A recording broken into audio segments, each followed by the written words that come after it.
Bonjour, je suis Guillaume, le fondateur de Kiligi. J'ai 42 ans avec 2 ados et je travaille donc sur une app pour partager ses émotions. Bonjour, je m'appelle Renaud Dumont, j'ai 32 ans, je suis gérant et développeur chez Sparkle et je travaille avec Guillaume sur Kiligi. À la base, donc, le mot c'est Kilig et ça signifie des papillons dans le ventre. En gros, la première fois qu'on voit la Tour Eiffel, que tu tombes amoureux, etc. Donc c'est un mot qui est assez émotionnel. On a juste rajouté un i pour que ça soit assez roulé et guili pour essayer d'être attirant en fait à l'oreille. Kiligi, donc c'est un réseau social pour partager ses émotions. Le concept c'est tu vas bien, tu le dis, tu vas pas bien, tu le dis. Donc on vient vraiment mettre les émotions au moment où on les ressent. C'est orienté donc sur l'être et pas le paraître comme on peut voir sur les autres réseaux.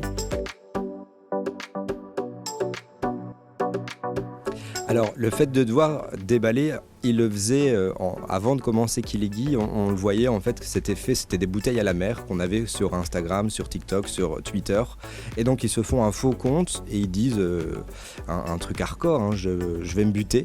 Et ils lançaient ça comme ça sur Twitter alors qu'il n'y avait personne dans leurs abonnés. Donc c'est vraiment une bouteille à la mer qui tombait nulle part. Donc on s'est dit il faudrait quand même qu'on essaye de récupérer ces messages parce que c'est un message d'alerte, de détresse. Est-ce qu'on ne sait pas récupérer justement ça et faire quelque chose de plus sain que ce qu'il y avait déjà sur les réseaux actuels? On a été en fait vers les pros santé mentale. Est-ce qu'on n'allait pas faire plus de mal que de bien avec Kiligi et là en fait les pros santé mentale ont tous validé le concept en disant non c'est vraiment une superbe idée, il faut vraiment foncer. Voilà, et donc on a été de voir de plus en plus de pros pour vraiment avoir un maximum d'éléments sur justement l'émotionnel. Est-ce que c'est bon de partager ses émotions? Est-ce que ça va aider la communauté réellement ou pas? Et en fait, c'est l'entraide qui fait qu'il y a vraiment une puissance à ça. Le fait de mettre des mots sur ses émotions, ça fait du bien. Déposer, en parler, ça fait du bien. Mais c'est vraiment recevoir le soutien de la communauté qui est bien plus puissant. Quand un entrepreneur comme Guillaume arrive avec un projet, effectivement on va écouter son projet, on va essayer de comprendre et on va voir si on peut l'aider à lancer ce projet.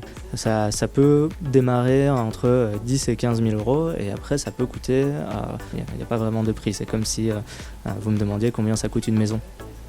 Alors la prochaine étape pour le développement, c'est la monétisation de l'application, donc permettre aux Kiligis de prendre un abonnement pour avoir quelques fonctionnalités en plus qui ne sont pas indispensables mais qui peuvent faire plaisir aux utilisateurs.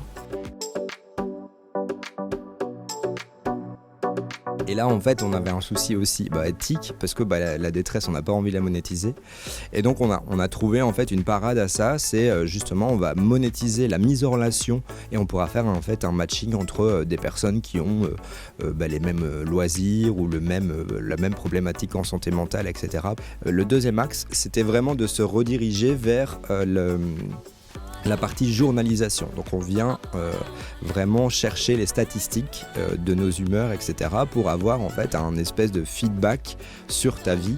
Et donc on va aussi avoir en fait une partie qui va nous dire c'est par exemple ton couple qui te met dans une humeur positive et c'est l'école qui te met dans une humeur négative. Donc c'est peut-être sur l'école que tu dois agir et en fait on va avoir un espèce de levier par rapport à ça et donner l'opportunité au Kiligi de voir là où ça coince plus facilement que dans la vraie vie puisque nous on lui met en fait noir sur blanc, c'est là qu'il y a un problème, c'est là que tu dois agir.